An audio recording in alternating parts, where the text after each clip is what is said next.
Hello to everyone, विज्ञान express में आप लोगों का बहुत बहुत स्वागत। और हम फिर हाजिर हैं आप लोगों के लिए एक नए वीडियो के साथ में। और आज का वीडियो हम शुरू करें उससे पहले चैनल के ऊपर यदि नए सब्सक्राइबर्स हैं तो उन सभी के लिए इन्फॉर्मेशन कि यदि वो चाहते हैं कि विज्ञान एक्सप्रेस में जितने भी वीडियोज़ आ रहे हैं उनके PDFs आपको अवेलेबल हो जाए, तो आपको गूगल प्ले स्टोर पर जाकर super Guru the learning app को डाउनलोड करना होगा। बस वहाँ पर विज्ञान एक्सप्रेस का फोल्डर है, वहाँ जाकर आपको सारे के सारे PDFs अवेलेबल हो जाएंगे, वहाँ से आप डाउनलोड कर सकते हैं। ऑलराइट, और आज के वीडियो की शुरुआत करें उससे पहले हमेशा की तरह चंद पंक्तियाँ आप लोगों को मोटिवेट करने के लिए, और ये खूबसूरत पंक्तियाँ आप लोगों के लिए है। अपने आप को कम मत समझिए। You are braver than you believe. आप जितना सोचते हैं उससे कई गुना ज़्यादा आप ब्रेव हैं, आप उतने ही निडर हैं। स्ट्रॉन्गर देन यू सीम, जितने दिखते नहीं हैं उससे ज़्यादा आप स्ट्रॉन्गर हैं। And you are smarter than you think. तो अपने आप को कम आंकना छोड़ दीजिए। You are braver than you believe, you are stronger than you seem and you are smarter than you think. इन्हीं पंक्तियों के साथ में आज का एक बहुत बहुत बहुत महत्वपूर्ण वीडियो में लेकर आया हूँ, जो कि एंडोक्राइन सिस्टम के ऊपर है। और वो किसके ऊपर है? पिट्यूटरी ग्लैंड के ऊपर है, पीयूष ग्रंथि के ऊपर है। एग्जाम के अंदर इसके ऊपर प्रश्न पूछे गए हैं और पूछे जाते रहेंगे। और शुरू करते हैं हम पहला क्वेश्चन यहाँ से, पिट्यूटरी ग्लैंड से। पहला क्वेश्चन है ओरिजिन। ओरिजिन का मतलब होता है इसकी उत्पत्ति। इसकी उत्पत्ति किससे होती है? तो याद रखना, इसकी उत्पत्ति जिस भ्रूणीय परत से होती है वो कौन सी? एक्टोडर्मल है।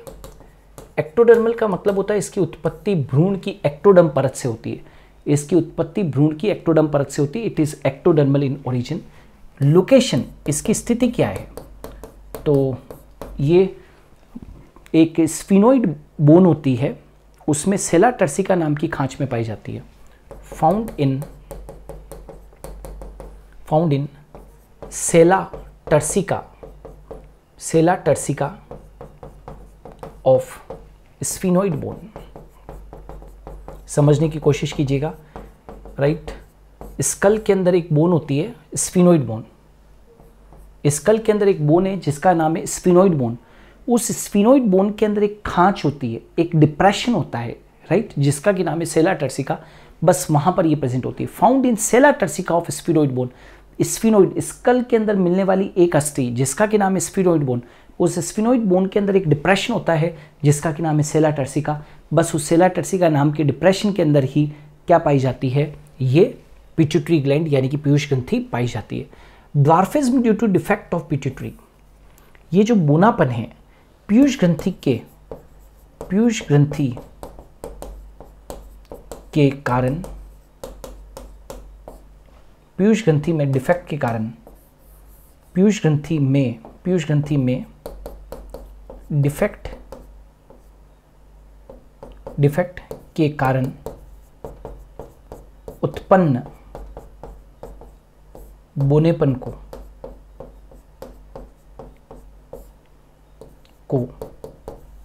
क्या कहते हैं? वापस से बोल रहा हूं, पीयूष ग्रंथि में डिफेक्ट के कारण उत्पन्न बोनेपन को क्या कहते हैं? Dwarfism due to defect in pituitary. Dwarfism due to defect in pituitary. अब देखिए, बोनापन तो दूसरे कारण से भी तो हो सकता है, जेनेटिकल कारण हो सकता है, कोई और कारण हो सकता है, लेकिन पिट्यूटरी ग्लैंड के डिफेक्ट के कारण यदि ड्वार्फिज्म होता है तो उसको बोलते हैं एटिलियोसिस। क्या कहते हैं उसे? एटिलियोसिस कहते हैं, भूलना मत, एटिलियोसिस। ये मिडगट्स क्या होते हैं, है ना? तो ये जो सर्कस के बोने होते हैं उनको मिडगट्स कहते हैं, ठीक है ना? सर्कस के बोने, आपने देखा होगा कि सर्कस वगैरह चलता है तो उसके अंदर बोने आपको हंसाने के लिए आते हैं। वो जो सर्कस के जो बोने हैं वो पिट्यूटरी ग्लैंड के डिफेक्ट के शिकार होते हैं, राइट? सर्कस के बोने यानी कि वो जो मिडगट्स सर्कस के जो बोने होते हैं, सर्कस के बोने, राइट, या जोकर्स ऑफ सर्कस जो होते हैं, राइट, वो मिडगट्स कहलाते हैं। वो क्या कहलाते हैं? मिडगट्स कहलाते हैं। ड्वार्फिज्म इज कॉज्ड बाय बोनापन। क्योंकि यहाँ पर बात चल रही है पिट्यूटरी ग्लैंड की, तो मान के चलते हैं कि हम ड्वार्फिज्म की बात जो है वो पिट्यूटरी ग्लैंड से रिलेट होकर ही करेंगे। तो ड्वार्फिज्म इज कॉज्ड बाय हाइपोसेक्रीशन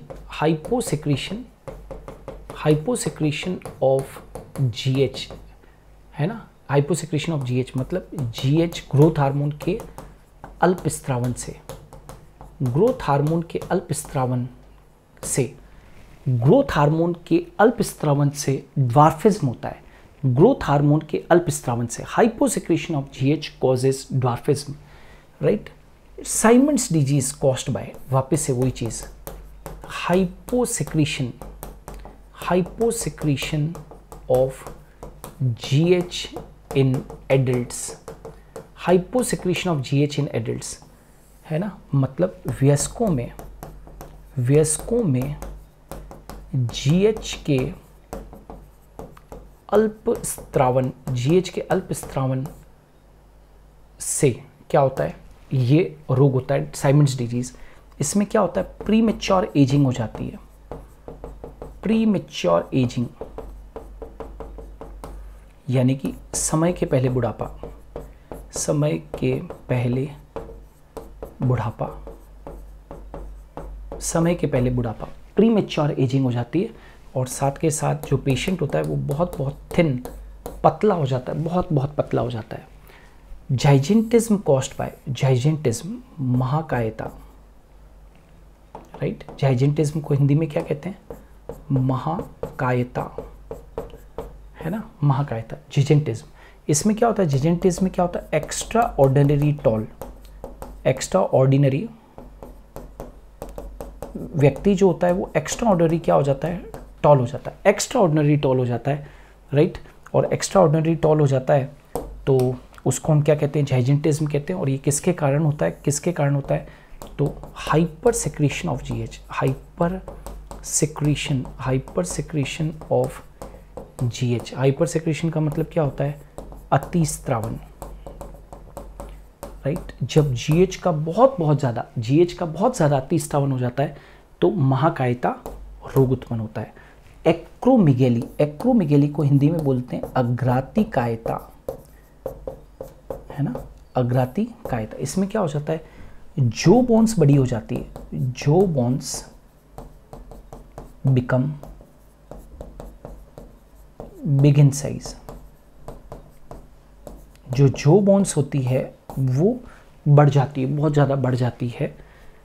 और याद रखना ये भी किससे होती है, hyper secretion of GH, GH के अतिस्रावन से, जीएच के अतिस्रावन से क्या हो जाता है, एक डिजीज होती है जिसका कि नाम है एक्रोमेगेली। एक्रोमेगेली के अंदर क्या होता है, गोरिल्ला लाइक अपीयरेंस, व्यक्ति गोरिल्ला की तरह दिखता है, गोरिल्ला लाइक अपीयरेंस।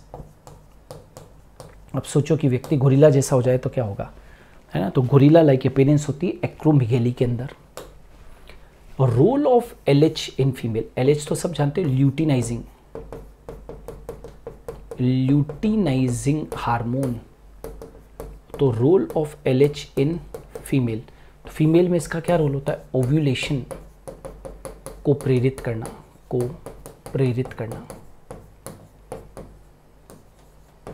ओव्यूलेशन को प्रेरित करना।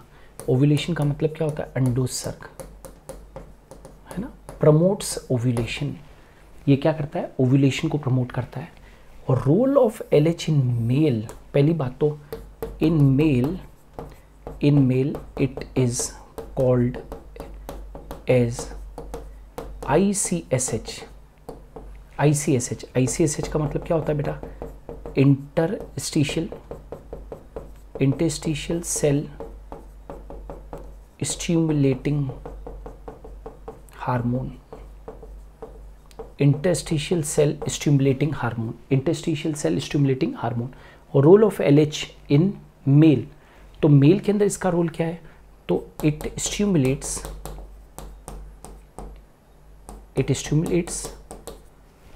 लीडिक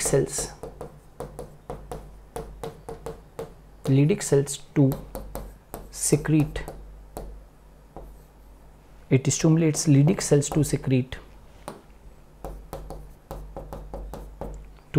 testosterone hormone। To secrete testosterone hormone. Leydig cells को ही हम क्या कहते हैं, अंतराली कोशिका, इंटरस्टिशियल सेल।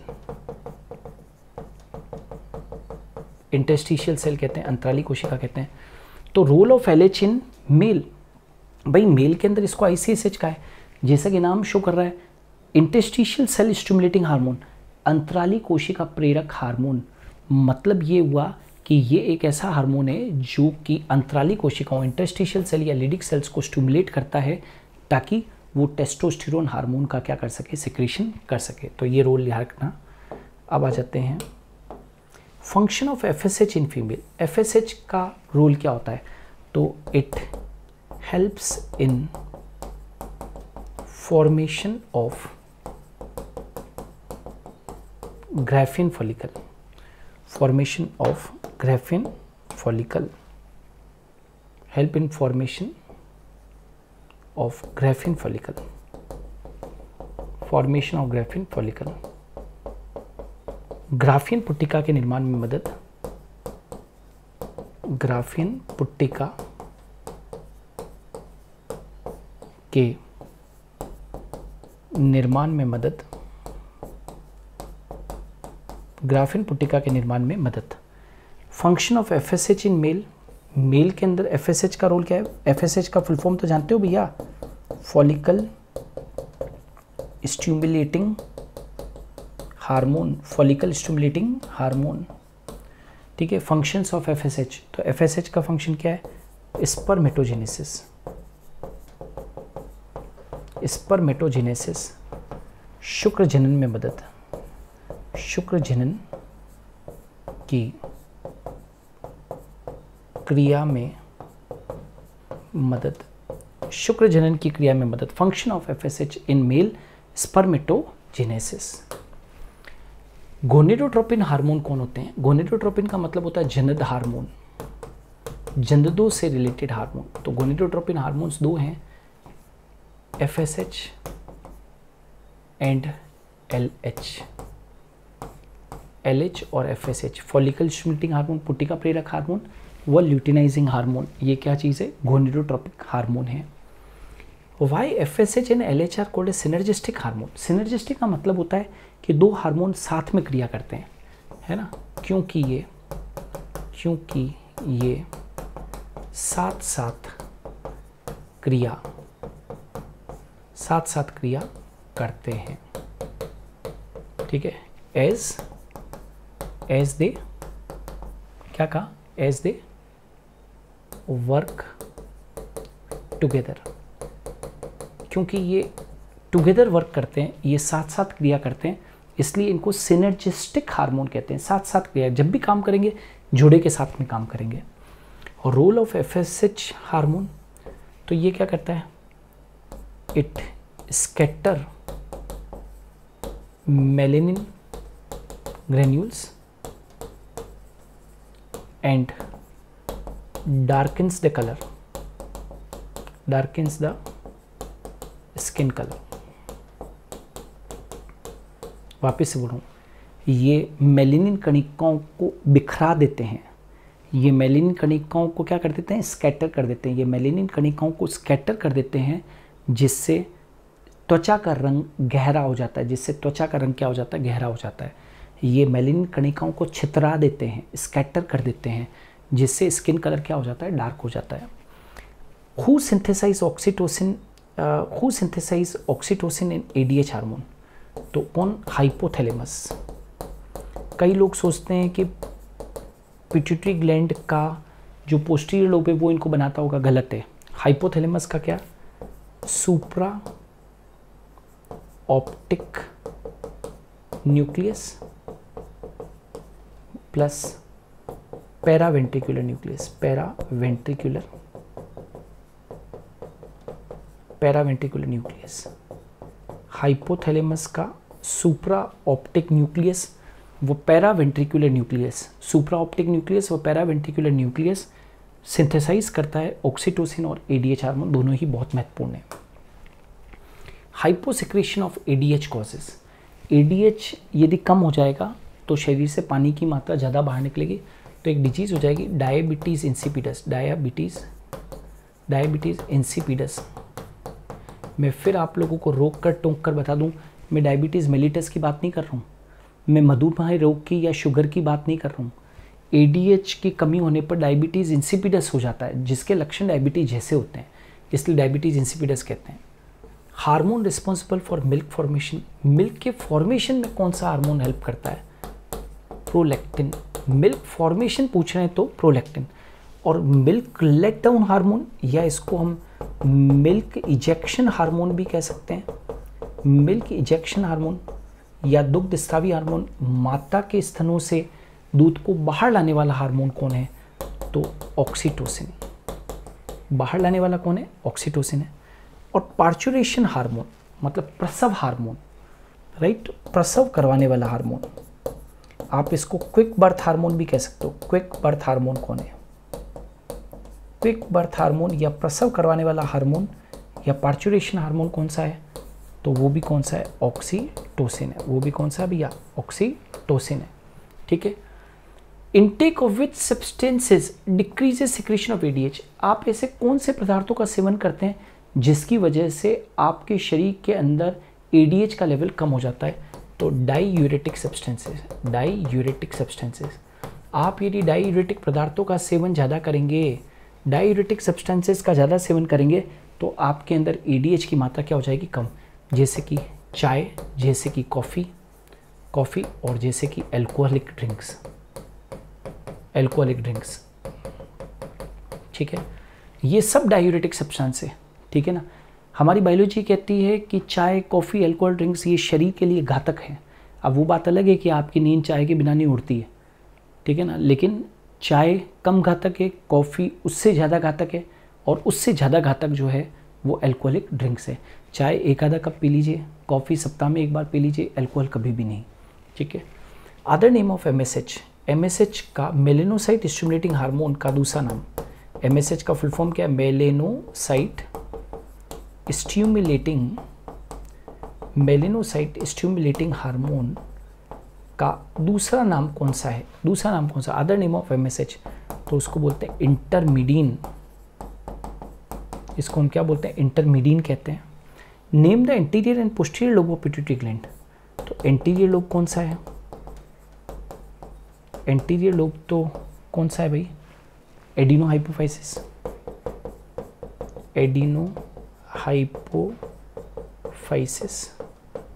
और एक और होता है पोस्टीरियर लोब, और वो है न्यूरोहाइपोफाइसिस। ठीक है भाई। तो ये है पीयूष ग्रंथि का अग्रपिंड और ये है पश्चपिंड। अग्रपिंड को बोलते हैं एडिनोहाइपोफाइसिस, पश्चपिंड को बोलते हैं न्यूरोहाइपोफाइसिस। Is it clear?